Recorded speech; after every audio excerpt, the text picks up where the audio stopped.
Hello everyone, welcome back to wisdom crafts.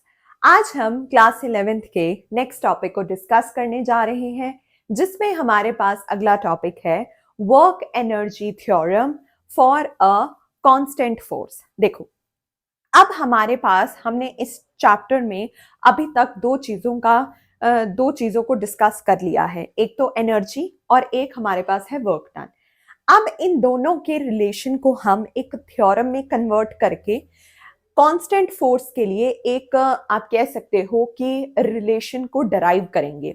वो relation आपके लिए न्यूमेरिकल्स में और फर्दर टॉपिक्स में काफी काम आएगा। Okay, let's start with it. अब देखो, जब हम वर्क एनर्जी थ्योरम की बात कर रहे हैं तो हमारे पास वर्क एनर्जी थ्योरम में क्या क्या चीजें रही हैं। देखो, अब इसमें मैंने एक चीज बोली है कि कांस्टेंट फोर्स, ठीक है। अब एक मैं फोर्स लूंगी, सपोज हम एक फोर्स को कंसिडर करते हैं, जिसको हम क्या कंसिडर कर रहे हैं, कैपिटल एफ। वो फोर्स मैं किसके ऊपर लगा रही हूं, एक किसी मास के ऊपर मैं लगा रही हूं। और उस मास को मैं, मतलब आप किसी बॉडी के ऊपर लगा रहे हो जिसका मास है हमारे पास स्मॉल एम, ठीक है। तो हम लिख लेते हैं, suppose capital F is a force, suppose capital F is a force, okay, exerted on a body of mass small m, okay, ये हम लिख सकते हैं। देखो, अब एक बात और अगर आप ध्यान दोगे तो मैंने आपको बोला है कि हमारे पास जो फोर्स होगी वो कौन सी होगी, हमारे पास कांस्टेंट फोर्स होगी, ठीक है। अब कुछ समय के बाद हम देखेंगे कि जब हम, देखो, अब मैंने किसी मास के ऊपर या किसी बॉडी के ऊपर जिसका मास स्मॉल m है, मैंने उसके ऊपर फोर्स लगाया, तो वो अपनी पोजीशन से उस पोजीशन वहां तक मूव करेगी, राइट। और उस मास ने कुछ डिस्टेंस कवर किया है, वो डिस्टेंस हम किससे कंसिडर करते हैं, स्मॉल s से कंसिडर कर लेते हैं, ठीक है। तो हमारे पास सपोज करते हैं F is a force exerted on a body of mass small m, okay, और वो मास स्मॉल m है, ठीक है। नाउ द बॉडी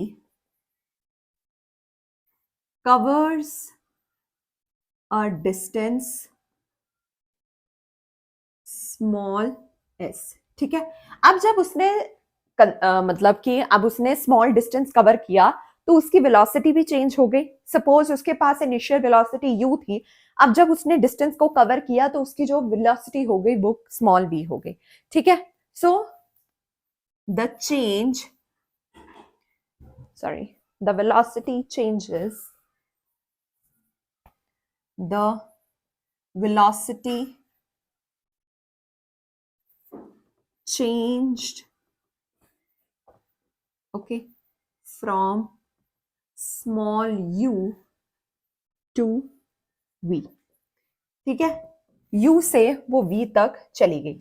अब हम क्या कर सकते हैं, अब हम एक इक्वेशन का यूज कर सकते हैं इन सभी चीजों को लगाने के लिए, ठीक है।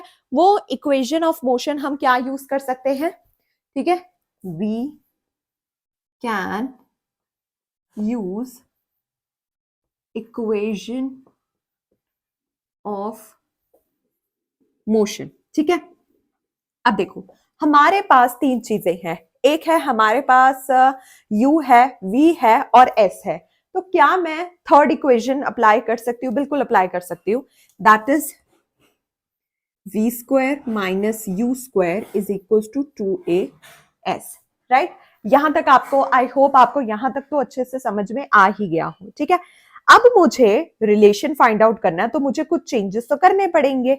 अब मुझे वो कुछ जो चेंजेस करने पड़ेंगे, अब मैं क्या करूंगी, दोनों साइड, लेफ्ट हैंड साइड और राइट हैंड साइड, मैं हाफ m से मल्टीप्लाई कर दूंगी, ठीक है।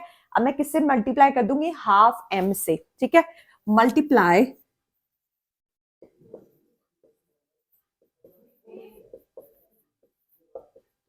both sides with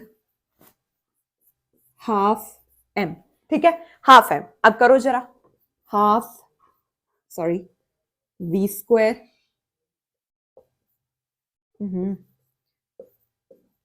u square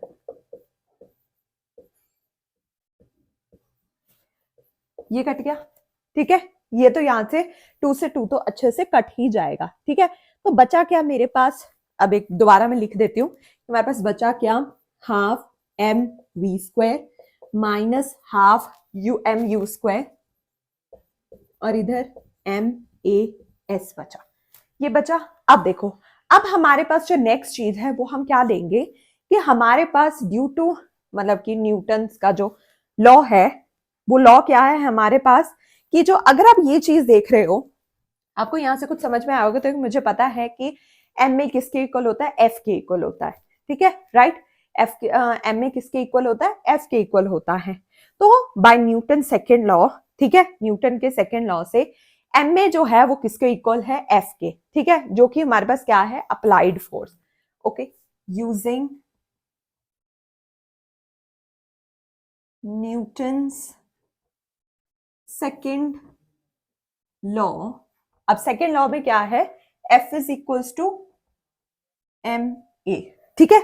यहां मैं पुट कर सकती हूं एफ, तो लिखो half M V square minus half M U square F S, right. यहां तक आ गया मेरे पास एफ एस। अब देखो आगे, अब जब ये मेरे पास हाँ एफ एस आ गया, अब अगर आपको याद हो तो एफ एस किसके इक्वल होता है, force times distance work done के, ठीक है। तो मैं यहां लिख सकती हूँ half M V square minus half M U square किसके इक्वल है, डब्ल्यू के, राइट, डब्ल्यू के। अब देखो, अब ये मेरे पास क्या है, ये मेरे पास फाइनल काइनेटिक एनर्जी है और ये मेरे पास इनिशियल काइनेटिक एनर्जी है।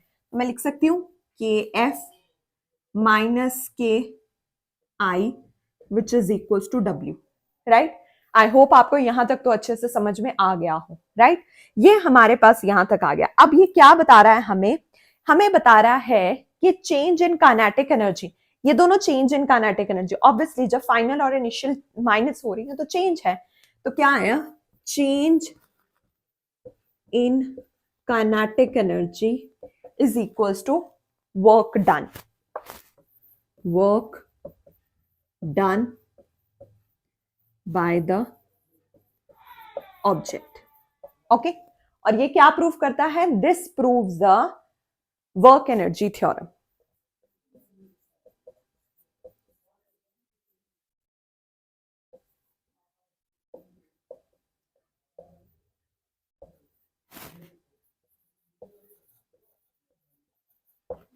ओके, ये था हमारे पास work energy theorem for a constant force. I hope आपको यहां तक अच्छे से समझ में आया हो, ओके। नेक्स्ट टॉपिक हम अगली क्लास में डिस्कस करेंगे। स्टे ट्यून्ड और प्लीज सब्सक्राइब करना ना भूलिए। Stay tuned, thank you.